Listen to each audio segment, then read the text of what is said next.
Qui a passé son temps à faire ses preuves. Notre invité du jour est un homme multidimensionnel.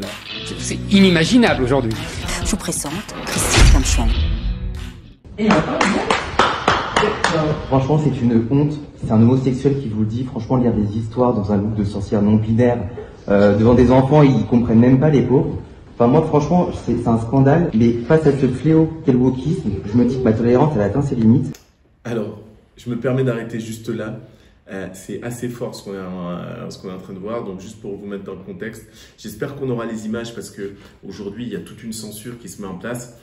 Mais en gros, c'est l'intervention sublime de ce jeune homme qui se dit homosexuel. Donc déjà, il sort sa carte. C'est-à-dire qu'en gros, personne ne peut répondre. Et en fait, ce qui est intéressant, c'est qu'il met en lumière une absurdité dont on parle depuis très longtemps dans notre chaîne. C'est comment on essaye très très tôt de sexualiser nos enfants, de les amener justement à prendre conscience de choses dont ils sont exempts normalement de toute réflexion sur ce type de choses. Vous savez, à cet âge, un garçon et une fille, il n'y a pas trop de différence. Mais là, on commence à leur parler de sorcières non binaires. Mais c'est quoi ce... Je me dis, ces pauvres enfants, ils vont être complètement instables psychologiquement. Et vous, parents, vous êtes complices de cela. Moi, je vois les réactions, les enfants, ils sont même pas concentrés.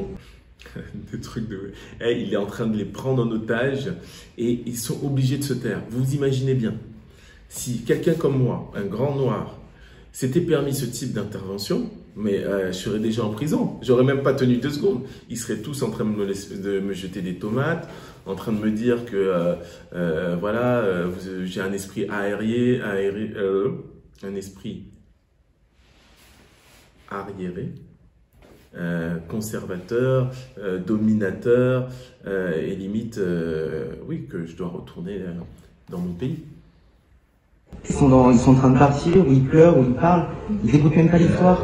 Et vraiment, j'ai rien contre les drag queens en soi. Tant que ça reste dans le monde des adultes. Mais dans le monde des enfants, je le vois tout de suite. Si, bien sûr que si. Le wokisme, en fait, c'est... Alors, il y a une mère qui... oh, ça veut dire quoi, wokisme? Ben, en fait, t'es tellement une victime, t'as même pas conscience finalement de ton statut. Il faut savoir que beaucoup sont embarqués dans ce type de choses, c'est-à-dire qu'il y a un mouvement qui à la base peut paraître libérateur, peut permettre salvateur ou même saint à la base, et qui devient très vite instrumentalisé, politisé. Vous pouvez voir le féminisme, vous pouvez voir Black Lives Matter, vous pouvez voir même le socialisme en soi, même toute cette période antiraciste.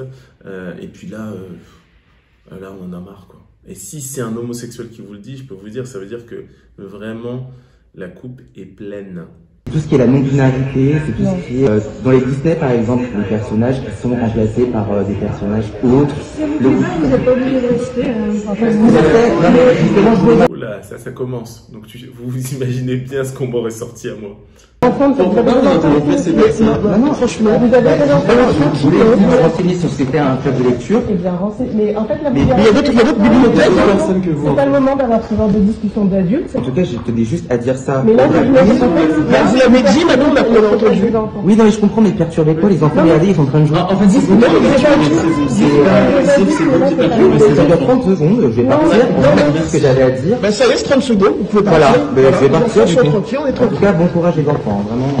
En fait, vous savez ce qui m'énerve le plus dans ce genre de vidéo, bon, ok, c'est filmé, bon, il y a sûrement une volonté d'être dans le sensationnel, mais que devons-nous faire pour réveiller les parents face à cette attaque? C'est très grave, c'est très grave. Vous savez que des fois, autant là, c'était dans une médiathèque où vous avez des lectures qui sont organisées. Donc en fait, finalement, vous y allez si vous avez envie ou si vous n'avez pas envie. Mais des fois, on prend en otage vos enfants dans des écoles où il y a des intervenants qui viennent sans qu'on ait averti au préalable les parents. C'est complètement fou. Donc faites très attention à vos enfants. Et vous savez, le pire, hein, c'est que c'est vraiment pas la seule vidéo. Vous nous avez envoyé beaucoup de vidéos et on en a sélectionné que quelques-uns. Je vais vous montrer une deuxième vidéo. À tout de suite. Envoyer des sextos et faire des partouzes. Voilà ce que l'école va apprendre à ton enfant de 9 ans.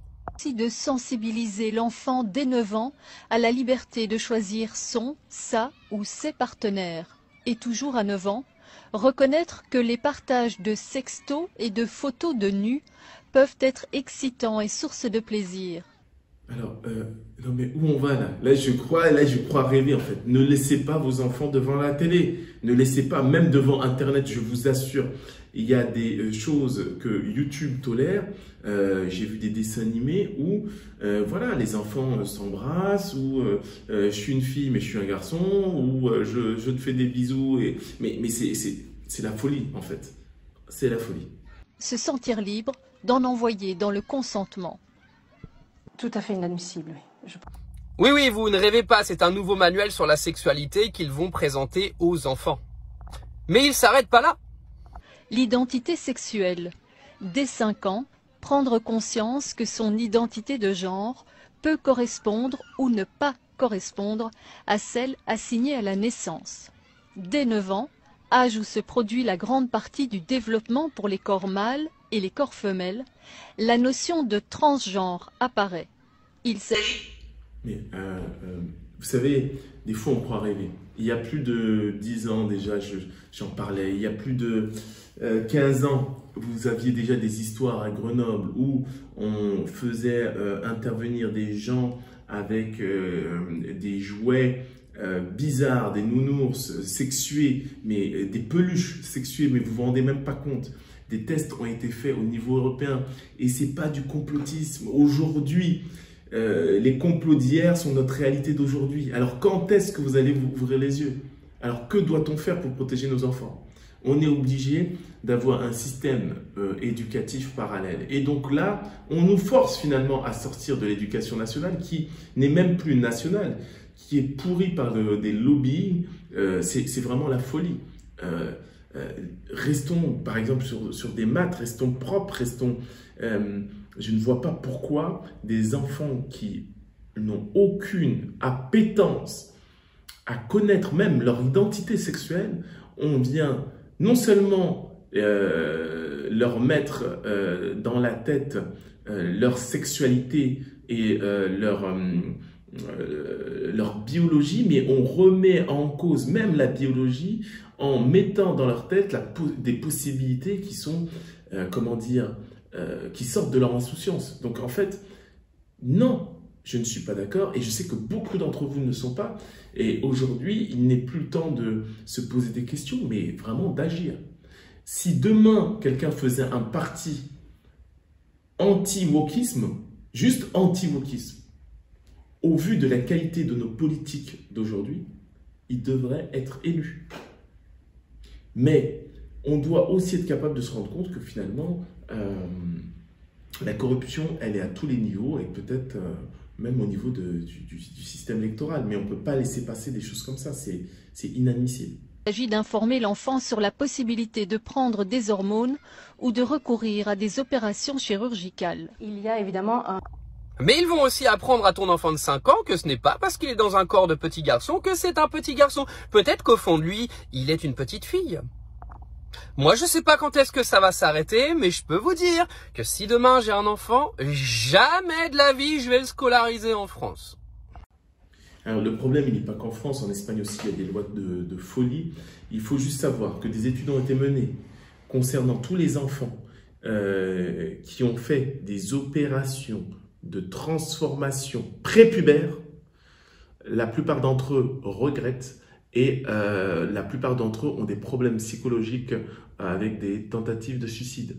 Donc à un moment, ok, vous voulez faire la promotion de certaines choses, vous avez fait des tests, on peut faire des stats. Donc voilà, montrez-nous aussi les stats de tout ce lobbying. On en a assez de vos idées. Laissez les enfants être des enfants et leur faire leur choix quand ils seront adultes. Mais arrêtez de leur mettre, de pervertir leur esprit dès l'école maternelle et dès l'école primaire. Alors, la dernière est en anglais. Désolé pour vous. Donc. The pride flag, this flag, does not represent me. When you're a conservative gay and you have conservative traditional values, it doesn't represent you. I am tired of this community trying to represent me and the millions of people that support people like me. And the people in this building are upset because they think that they're being marginalized. Do you see Chinese people in here upset that we're not flying the Chinese flag on Chinese New Year's? Or how about Cinco de Mayo when the Mexicans got their independence? Do you see Mexicans in here upset? No. You see my community, the gay people that want to be marginalized, that make victims of ourselves. I love that he's doing this. Alors, bon, je ne vais pas tout traduire, hein, vous avez vu les traductions en commentaire. Et c'est vrai qu'on est dans un système oppressif où il y a toute une construction des minorités.